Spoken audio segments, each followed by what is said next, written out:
Olá! Vamos mergulhar hoje numa questão que parece simples, mas é super complexa. Quais são as verdadeiras origens da identidade chinesa? Para entender isso, a gente vai ter que ir fundo, passando pela biologia, pelos mitos e pela filosofia, para descobrir o que realmente forma uma das civilizações mais antigas do mundo.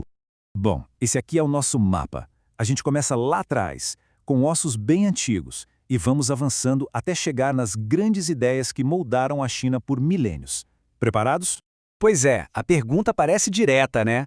Mas a resposta leva a gente para uma viagem de centenas de milhares de anos no tempo e, no processo, acaba desafiando o nosso próprio conceito de identidade. A questão não é achar uma pessoa, mas sim entender como um conceito de povo começou a nascer. Nossa investigação começa com um fóssil que ficou famosíssimo, o Homem de Pequim. Quando ele foi encontrado lá nos anos 20, no sítio arqueológico de Zhoukoudian, foi uma verdadeira revolução. A descoberta mudou completamente a percepção que se tinha da profundidade da evolução humana lá na Ásia.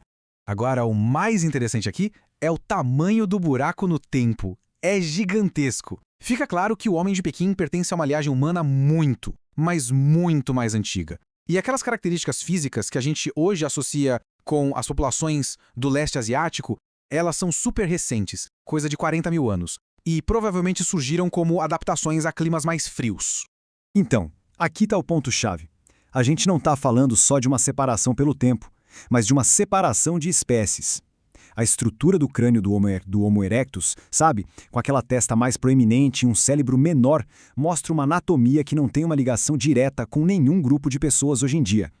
É a arqueologia que nos ajuda a medir essa distância evolutiva. Na antropologia, existem basicamente essas duas grandes teorias para explicar nossas origens. Mas o interessante é que, no fim das contas, as duas levam à mesma conclusão. Não existe uma linha reta, biológica, e sem quebras, do Homem de Pequim até os chineses de hoje.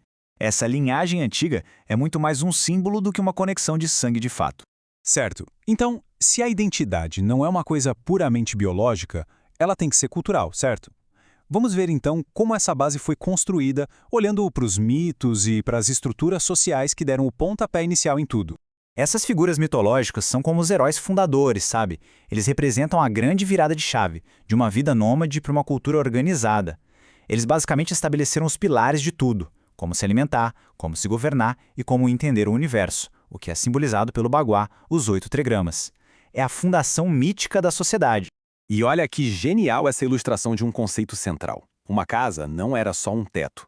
Ela só virava um lar de verdade quando podia sustentar a vida. E o que simbolizava isso? O porco, o animal doméstico mais importante. A estrutura da família e a criação de animais foram a base da estabilidade social.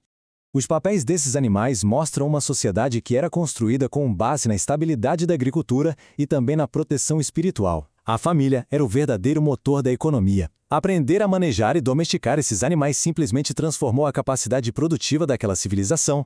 Essa estrutura familiar era tão forte, mas tão forte, que a própria palavra para país, que é Godia, literalmente junta os símbolos de Estado e família. A hierarquia da sociedade inteira começava dentro de casa e ia subindo até chegar no trono do imperador.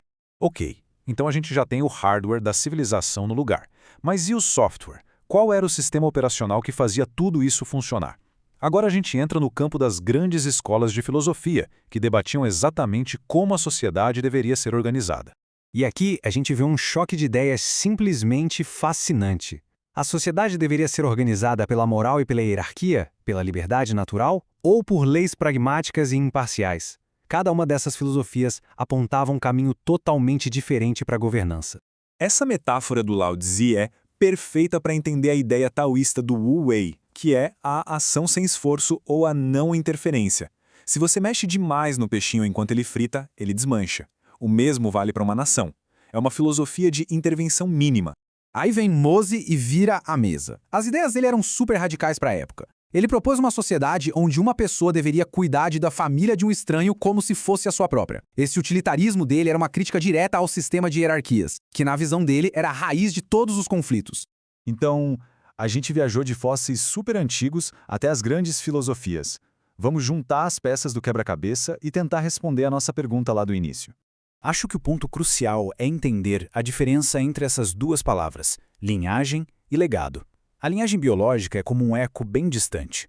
Já o legado cultural, esse é uma força viva, pulsante, que continua definindo a identidade até hoje.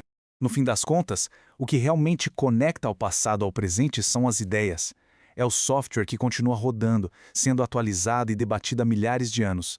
Isso nos deixa com uma reflexão final, que vale para qualquer cultura, na verdade. Talvez a identidade seja menos sobre de onde a gente veio e muito mais sobre a jornada coletiva que a gente decide continuar. Fica aí a provocação.